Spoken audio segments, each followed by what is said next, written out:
watching Dontay Boxing Nation.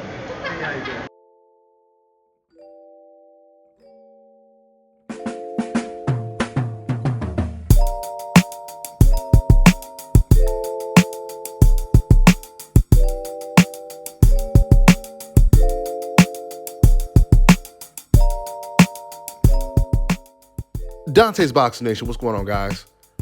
Man, oh man.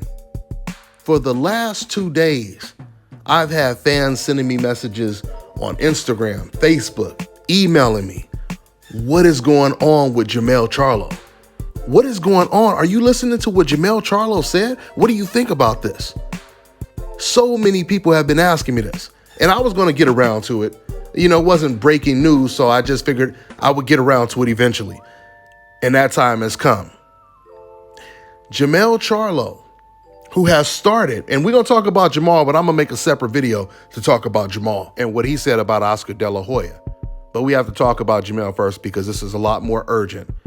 You know, what Jermell is saying right now is dangerous. It's extremely dangerous. So in Deontay Wilder's last interview he did with PBC, I believe, he addressed the racism and the racial double standards that exist in the sport of boxing. This is something that everyone already knows about, but it's rare to get a black fighter of Deontay Wilder's caliber to not be afraid to address it and speak on it, because you already know you're going to get a lot of backlash from the racists, which are the majority of boxing fans, which includes old media.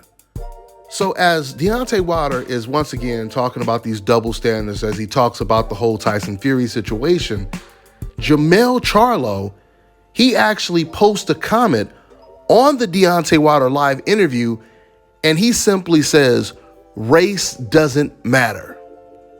This is what Jermell Charlo said.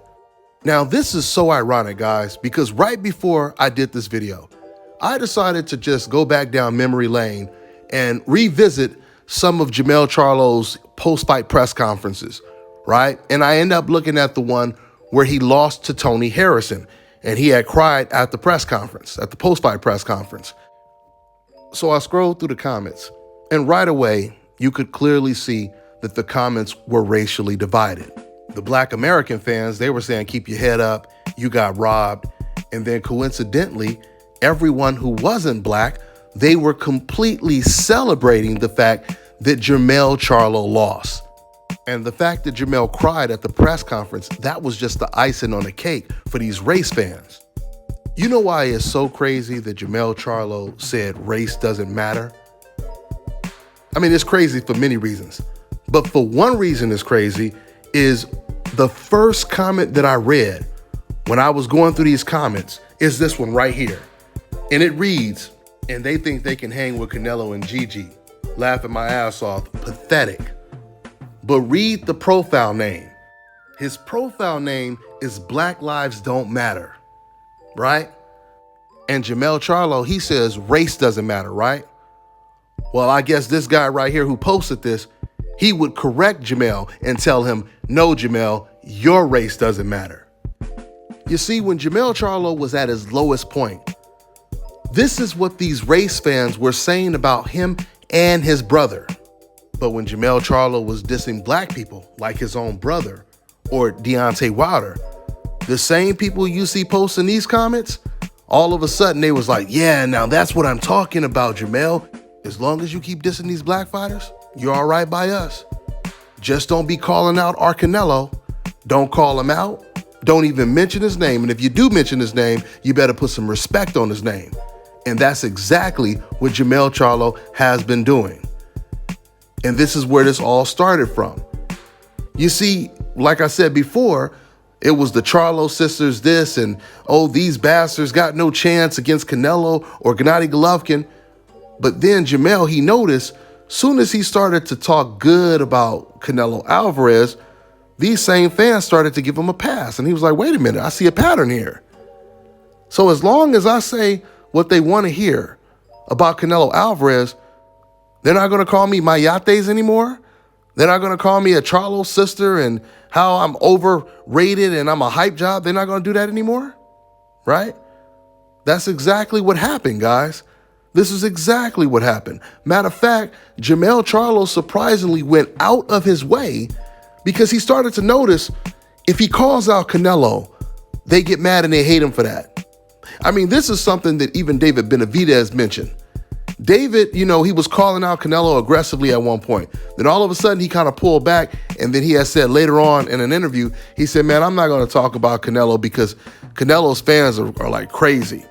Meaning, soon as you try to call out Canelo, the fans go crazy because they want to protect him from dangerous opponents.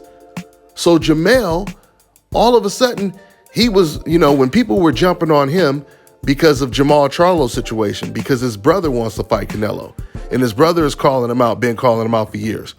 But since they're twins, when Jermell Charlo would go live, they would start dissing him. And then Jermell started saying stuff like, whoa, wait a minute, guys. I'm not trying to fight Canelo. That's my brother. Y'all don't got to diss me. I ain't even trying to fight him. I'm at 154. So you guys don't have to worry about me fighting him. Just think about how that sounds. Jermell Charlo has to convince these Mexican fans that he ain't trying to fight Canelo Alvarez just to gain their acceptance.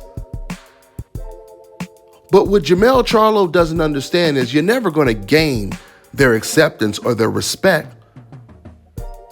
What a lot of black people who do this kind of stuff to try to, avoid being called racial slurs or receiving all type of hate when they go live, what they don't understand is there's a difference from someone liking you and just liking what you're saying at the time.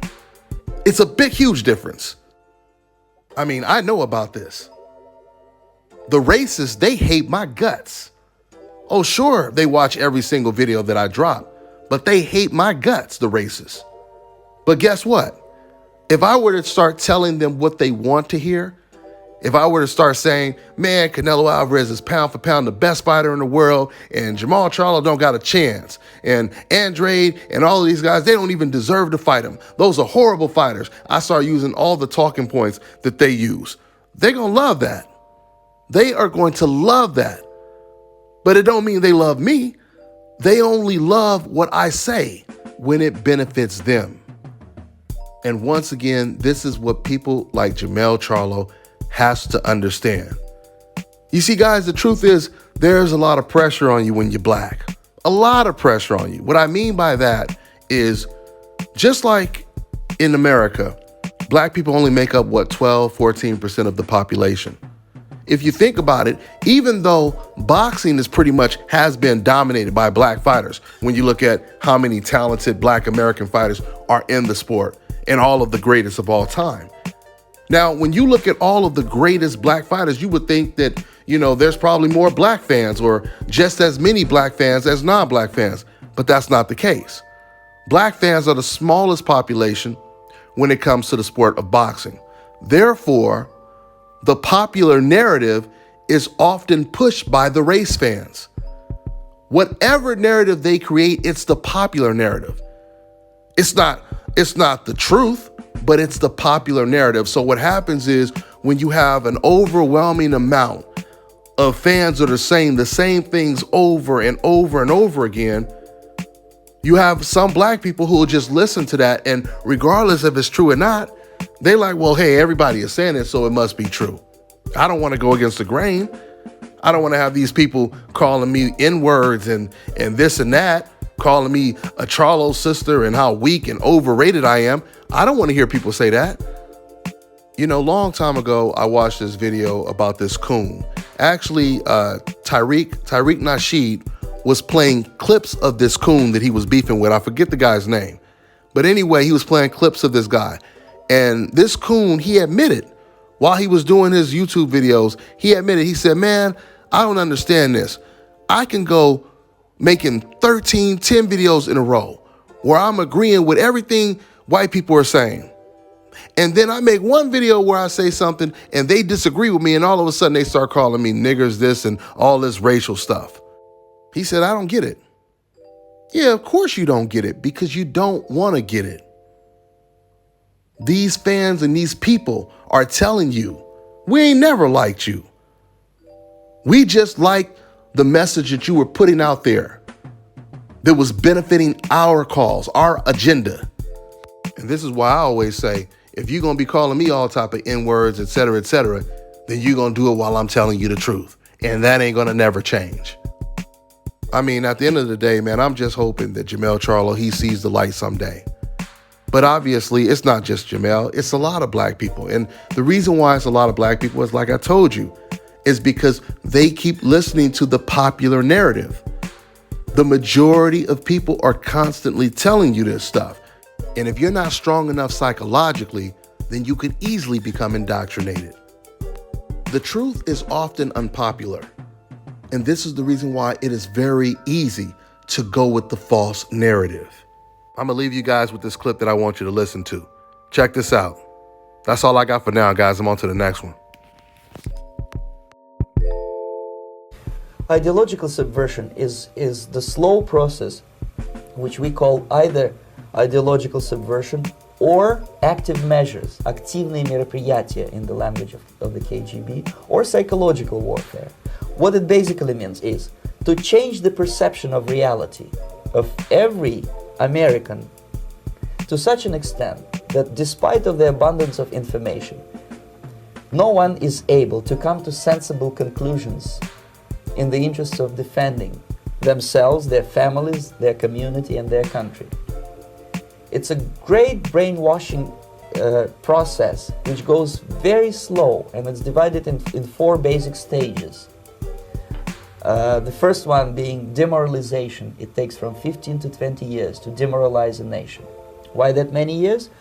Because this is the minimum number of years which requires to educate one generation of students in the country of your enemy, exposed to the ideology of the enemy. In other words, Marxism-Leninism ideology is being pumped into the soft heads of at least 3 generations of American students without being challenged or counterbalanced by the basic values of Americanism, American patriotism.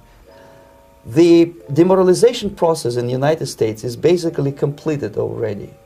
For the last 25 years, actually it's overfulfilled, because demoralization now reaches such areas where previously not even Comrade Andropov and all his experts would even dream of such a tremendous success.